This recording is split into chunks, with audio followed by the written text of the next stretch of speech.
മാന്യ പ്രേക്ഷകർക്ക് എൻ്റെ പ്രണാമം. ഇന്നലത്തെ പത്രത്തിൽ ഒരു വാർത്ത കണ്ടു. ഒരു ഭക്തൻ ഗുരുവായൂരപ്പന് സ്വർണ്ണ കിണ്ടി വഴിപാടായിട്ട് കൊടുത്തു എന്ന് ആ ഭക്തന്റെ വലിയ മനസ്സിന്റെ മുമ്പിൽ പ്രണമിച്ചുകൊണ്ട് ഈ ചെയ്ത ചെറിയ പ്രവൃത്തിയെക്കുറിച്ച് ഒരു കമന്റ്. കേരളത്തിൽ ഏതാണ്ട് 42,000 ക്ഷേത്രങ്ങളുണ്ട്. അതിൽ 1000-ഓളം ക്ഷേത്രങ്ങളാണ് ഗവൺമെന്റിന്റെ കീഴിലുള്ള ദേവസ്വം ബോർഡിൽ ഹിന്ദുക്കൾക്ക് ഒരു വോയിസും ഇല്ലാത്ത രീതിയിൽ പ്രവർത്തിക്കുന്നത്. ചില അമ്പലങ്ങളിൽ ക്ഷേത്ര സംരക്ഷണ സമിതിയുണ്ട്, ക്ഷേത്ര ഉപദേശക സമിതിയുണ്ട്. പക്ഷെ ഗുരുവായൂരിലും ചോറ്റാനിക്കരയിലും അതുപോലെ തന്നെ ശബരിമലയിലൊന്നും പ്രത്യേകിച്ച് ഉപദേശക സമിതി ഒന്നുമില്ല. ഉണ്ടെങ്കിൽ അവരെ കൊണ്ടൊന്നും ചെയ്യിക്കാറുമില്ല. ഈ അമ്പലങ്ങളിലെല്ലാം ശരിക്കും ഞാൻ അറിഞ്ഞുകൊണ്ട് പറയാണ്, കോതമംഗലത്തെ ഒരു അമ്പലത്തില് ഭണ്ഡാരം എണ്ണുമ്പോൾ ശരിക്കും അതിൽ നിന്ന് കൈയിട്ട് വരുന്നത് ക്ലോസ്ഡ് സർക്യൂട്ട് ടിവിയിൽ കാണിച്ചത് ന്യൂസ് പേപ്പറിൽ വന്നതാണ്. എത്രയോ രൂപ കൈയിട്ട് വരുന്നു. ഇത് ഞാൻ ഒരു രാഷ്ട്രീയക്കാരൻ വിമർശിക്കുന്ന പോലെ വിമർശിക്കുകയല്ല ഞാൻ ചെയ്യുന്നത്. 1000-ന്റെ നോട്ടും 500-ന്റെ നോട്ടും അടിച്ചു മാറ്റുന്നുണ്ട്. അക്കൗണ്ട് ഇല്ലാതെ വരുന്ന പൈസയാണ് ഭണ്ഡാരത്തിൽ വരുന്നത്. ഇങ്ങനെ ഗുരുവായൂരിലെ ആയിരക്കണക്കിന് ജോലിക്കാര് അവിടെ നടക്കുന്ന ഓരോന്നും, അവിടുത്തെ പൂജാരിമാരുടെ പ്രവർത്തനങ്ങൾ കേട്ടാൽ പോലും പലപ്പോഴും അത്ഭുതം തോന്നും. ഇതെല്ലാം അവിടെ ഇരിക്കട്ടെ, അതൊന്നും കാണാനല്ലല്ലോ നമ്മൾ പോകുന്നത്. നമ്മൾ ഗുരുവായൂരപ്പനെ കണ്ടു, തൊഴുതു വന്നു, വളരെ ധന്യമായി. ശബരിമലയിൽ പോയി കണ്ടു, തൊഴുതു വന്നു, ധന്യമായി. അത് ഇനിയും നിങ്ങൾ ചെയ്യണം. ഞാൻ ഒരു കാരണവശാലും അതിനെ എതിർക്കുന്നില്ല.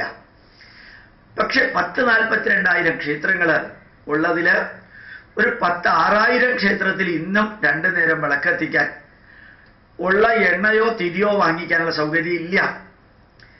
ചില ഇടിഞ്ഞു പൊളിഞ്ഞ അമ്പലങ്ങൾ ആ പ്രദേശത്തെ RSSകാര് എടുത്തു തന്നെ പറയുകയാണ് ഞാൻ, RSSകാര് ചേർന്ന് അടച്ചു പൂട്ടിയ അമ്പലങ്ങൾ, പ്രത്യേകിച്ച് തൃശ്ശൂരിൽ നിന്ന് വടക്കോട്ട് കാസർഗോഡ് വരെ തെക്കോട്ട് അത്രയും അമ്പലങ്ങൾ അടച്ചുപൂട്ടിയതില്ല.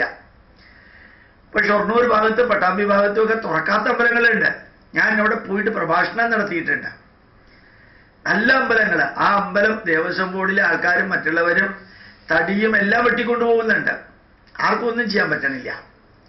ഇപ്പൊ ഈ കുറച്ച് RSSകാര് ഒരുമിച്ച് ചേർന്ന് മറ്റുള്ളവരെയും കൂടി ചേർപ്പിച്ച് കുറേശ്ശെ പൈസ എടുത്തിട്ട് ഒരു നേരമെങ്കിലും വിളക്ക് എത്തിക്കാൻ അല്ലെങ്കിൽ ഒരു നേരമെങ്കിലും പൂജ നടത്താൻ പാകത്തിന് ചെയ്തു വരുന്നുണ്ട്.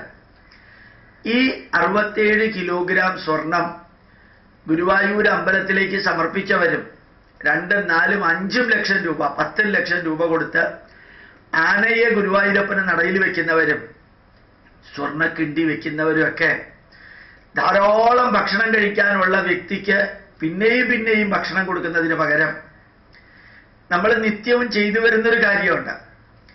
വളരെ പണക്കാരനായ വീട്ടില് നിന്ന് ഒരു ക്ഷണക്കത്ത് കിട്ടിയാല്, പണക്കാരന്റെ വീട്ടിൽ നിന്ന് ഒരു കല്യാണത്തിന്റെ ക്ഷണക്കത്ത് കിട്ടിയാല്, ആ പണക്കാരന്റെ വീട്ടിലെ കല്യാണത്തിന് നമ്മൾ കൊടുക്കുന്ന പ്രസന്റേഷൻ വളരെ വലുതായിരിക്കും.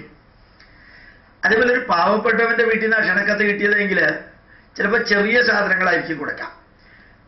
നമ്മൾ കൊടുക്കുന്ന സാധനം ആവശ്യമുള്ളത് ഈ പാവപ്പെട്ടവനാണ്. നമ്മൾ കൊടുക്കുന്ന സാധനം ആവശ്യമില്ലാത്തവരാണ് പണക്കാരൻ. കോടികളുടെ സ്വത്തും വെച്ചുകൊണ്ട് ലക്ഷങ്ങൾ മുടക്കിയിട്ട് ഇൻവിറ്റേഷൻ അടിച്ച് 10, 100, 200, 300, 500 രൂപയുടെ ഇൻവിറ്റേഷൻ അടിച്ച്, ഒരു ഇൻവിറ്റേഷന്റെ കാര്യമാണ് 500 രൂപ എന്ന് ഞാൻ പറയുന്നത്. അതടിച്ച് വിതരണം ചെയ്യുന്നവർക്കാണ് ഫാന്റാസ്റ്റിക് ആയിട്ട് പ്രസന്റേഷൻ കൊടുക്കാം. ഉള്ളവന് ധാരാളം കൊടുക്കാം. അന്നദാനം നടക്കുന്ന അമ്പലത്തിന് ചുറ്റുമുള്ള ചേരി പ്രദേശത്തെ ഒരാളും അന്നദാനത്തിന് ക്യൂവിൽ നിൽക്കാറില്ല. അന്നദാനം നടക്കുന്ന അമ്പലത്തിന് ചുറ്റുമുള്ള ചേരി പ്രദേശത്തെ കുടിലുകളിൽ താമസിക്കുന്നവരില് ഒരു കറുത്ത തൊലിക്കാരനോ ഒരു പാവപ്പെട്ടവനോ പോലും അന്നദാനത്തിന് ഉള്ള ക്യൂവിൽ നിൽക്കാറില്ല.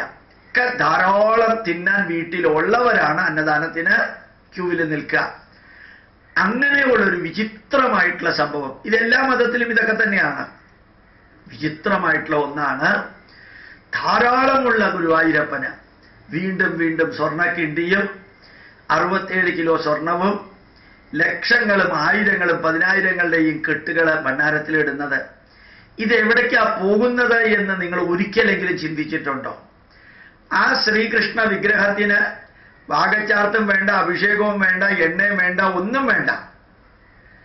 കൃഷ്ണൻ പറഞ്ഞിട്ടില്ല എനിക്ക് ആന വേണമെന്ന്.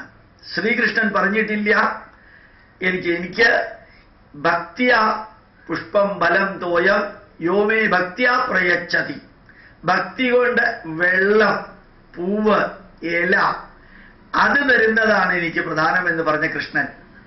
അതും ഭക്തി ഉണ്ടെങ്കിൽ മതി, ഇല്ലെങ്കിൽ അതും വേണ്ട. അതിനു പകരം പത്രത്തിൽ വാർത്ത വരാനോ അല്ലെങ്കിൽ ഇയാൾക്ക് ഇനി ഗുരുവായൂരിൽ പോകുമ്പോഴത്തേക്കും വലിയ സ്വീകരണം കിട്ടാനോ, അതല്ല നന്ദിയും കടപ്പാടും ഉപകാര സ്മരണയായിട്ടോ കൊടുക്കുമ്പോഴും അതേ കൃഷ്ണന്റെ വിഗ്രഹം വെച്ച് പൂജിക്കുന്ന വിളക്ക് പോലും കത്തിക്കാത്ത അമ്പലത്തിലേക്ക് കൊടുത്തുകൂടെയത്? ഏതായാലും ശ്രീകൃഷ്ണൻ ഒന്നല്ലേ ഉള്ളൂ. പുണ്യവാളന്മാരെ പോലെ അനവധി ശ്രീകൃഷ്ണന്മാരില്ലല്ലോ. ആ ശ്രീകൃഷ്ണന്റെ അമ്പലങ്ങൾ ചെറുതും വലുതുമായിട്ട് ഇടിഞ്ഞു പൊളിഞ്ഞു കിടക്കുന്നതിലേക്ക് ഈ സ്വർണ്ണക്കിണ്ടി കൊടുക്കണ്ട.